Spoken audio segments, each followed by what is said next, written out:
السلام علیکم ورحمۃ اللہ وبرکاتہ۔ کل ہم نے اسماعیل عزیزی سے متعلق بات کی جن کا تعلق تنزانیہ سے ہے۔ ایک آرٹیکل میری نظر سے گزرا جسے 2018 میں BBC ناردرن آئرلینڈ میں لکھا گیا۔ ناردرن آئرلینڈ کیا ہے؟ جیسا کہ آپ جانتے ہیں کہ یونائٹڈ کنگڈم ایک ملک ہے۔ اس ملک کے 4 بڑے بڑے حصے ہیں۔ ایک حصہ جسے آپ انگلینڈ کے نام سے جانتے ہیں، ایک حصہ جسے آپ اسکاٹ لینڈ کے نام سے جانتے ہیں، ایک حصہ جسے آپ ویلز کے نام سے جانتے ہیں، اسی طرح ایک حصہ ناردرن آئرلینڈ کے نام سے بھی، یعنی آئرلینڈ کے نارتھ میں وہ علاقہ جو یونائٹڈ کنگڈم کا حصہ ہے اسے ناردرن آئرلینڈ کہتے ہیں۔ تو ناردرن آئرلینڈ کے ایک ہسٹورین ہے جن کا نام جم ہے۔ جم نے ایک ایسی عورت کے بارے میں بتایا جو 2 دفعہ دفنائی گئی، اور اس کا ثبوت آئرلینڈ کے قبرستان میں موجود ہے۔ آئیے اس پر کچھ بات کرتے ہیں۔ اس خاتون کا تعلق آئرلینڈ سے ہی تھا۔ یہ واقعہ 1600s کا ہے۔ یہ عورت ایک دن بیمار ہوئی اور پھر مر گئی۔ اسے لے کر جا کے دفنایا گیا۔ بیماری کے دوران اس کا جسم پھول گیا تھا تو اس کے جسم سے زیور نہیں اتارے گئے، اسپیشلی وہ انگوٹھی جو اس کی انگلی میں پھنسی رہ گئی تھی۔ یہ بات سب کو پتہ تھی۔ جب اسے دفنایا گیا اور اس کے بعد وہاں سے لوگ چلے گئے تو کچھ چور تھے جو قبرستان میں داخل ہوئے۔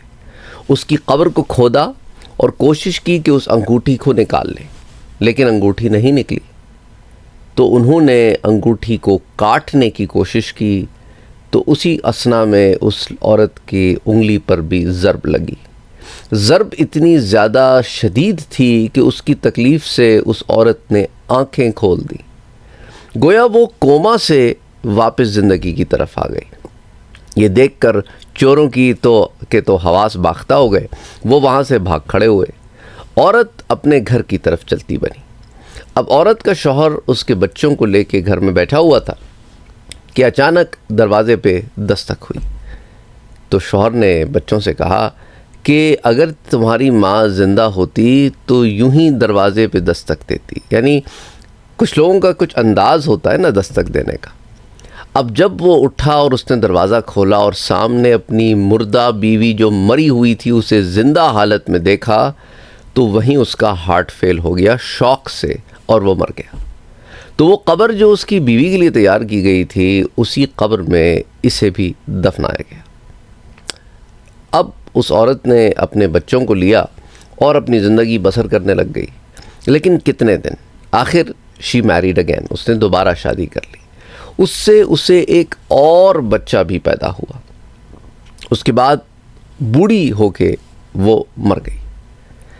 اب اس کی قبر آئرلینڈ کے ناردرن آئرلینڈ کے اس قبرستان میں موجود ہے، جس کے کتبے کے اوپر لکھا ہوا ہے کہ یہ مری تو ایک ہی دفعہ لیکن دفنائی 2 دفعہ گئی۔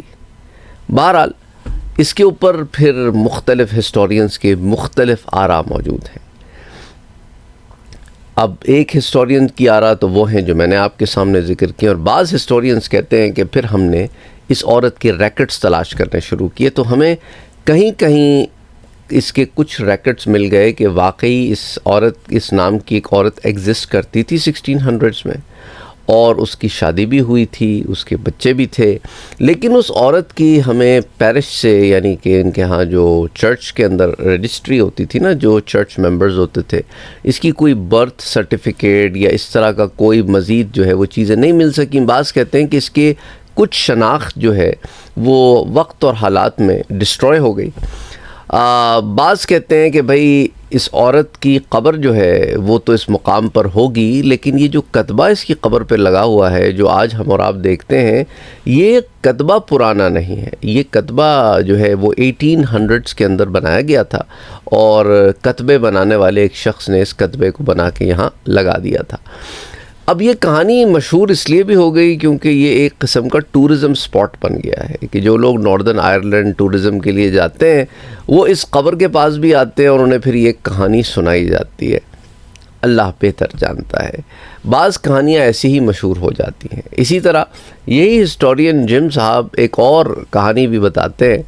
آپ کی اجازت ہو تو آپ سے ذکر کرتا چلوں ناردن آئرلینڈ ہی کے ایک آدمی کی جو ہندوستان پہنچا، کیونکہ ہندوستان میں انگریز جو ہے وہ اس نے کالونی بنائی ہوئی تھی، تو اسے ہندوستان میں ایک انڈین لڑکی سے پیار ہو گیا، شادی بھی کر لی. اب جب اس کا وہاں پہ ٹائم ختم ہوا اور اس کو اب اپنے وطن جانا تھا تو اب وہ ڈر گیا کہ اب میں اس کو لے کر واپس کیسے جاؤں، کیونکہ وہاں پر تو اسے قبول کوئی نہیں کرے گا. اب یہ بات ہے بہت پرانی، تو اس زمانے میں اس طرح تو قبول نہیں کیا جاتا تھا کہ اگر آپ باہر سے کسی کو شادی کر کے لے آئیں. تو اس نے ڈیسائیڈ یہ کیا کہ اپنی اس بیوی کو یہیں چھوڑے گا اور آئرلینڈ چلا جائے گا اور وہاں جا کر اپنی زندگی دوبارہ سے شروع کرے گا.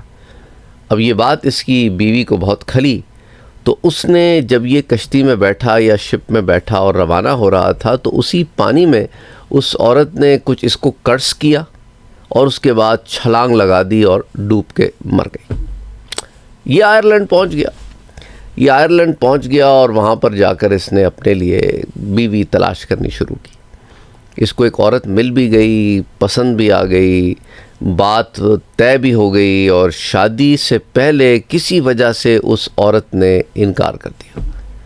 بعض لوگ کہتے ہیں کہ اس کو شاید اس ہندو عورت جو انڈین عورت تھی اس کی قرض کا پتہ چل گیا ہوگا، اس لیے اس نے انکار کر دیا. بہرحال یہ برٹش سولجر جو ناردن آئرلینڈ سے تعلق رکھتا تھا یہ بہت ہی دل برداشتہ ہو کر یہ چلنے لگ گیا، یہاں تک کہ ریل کی پٹڑی پہ پہنچ گیا.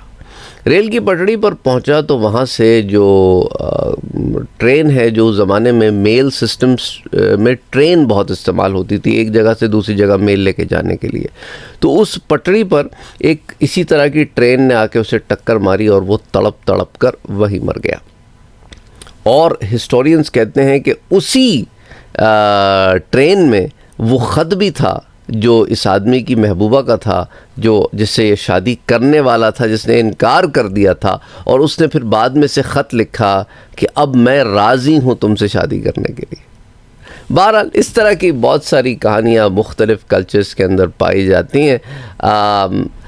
یہ کہانیاں آپ کو بتانے کا ایک لائٹر نوٹ پہ مقصد یہ ہے کہ بعض سٹوریز جو ہیں ان کا پروف مل جاتا ہے، بعض سٹوریز کا پروف کوئی نہیں ملتا. بعض چیزیں اس لیے مشہور ہو جاتی ہیں کیونکہ وہ کانوں کو سننے میں بہت اچھی لگتی ہیں، اور بعض سٹوریز اس لیے مشہور ہو جاتی ہیں کیونکہ وہ ان توہم پرستیوں کو سپورٹ کرتی ہیں جن پر ہم بلیف کرتے ہیں. بہرحال اللہ سبحانہ و تعالی ہدایت دے، ہمیں صحیح معنی میں دین اسلام پہ چلنے کی توفیق عطا فرمائے. اپنے رب کو راضی کرنے کے لیے ہم سب محنت کرتے رہیں اور رب ہماری ان محنتوں کو قبول بھی فرمائے. آمین. اللہم صلی علی محمد وعلی آل محمد.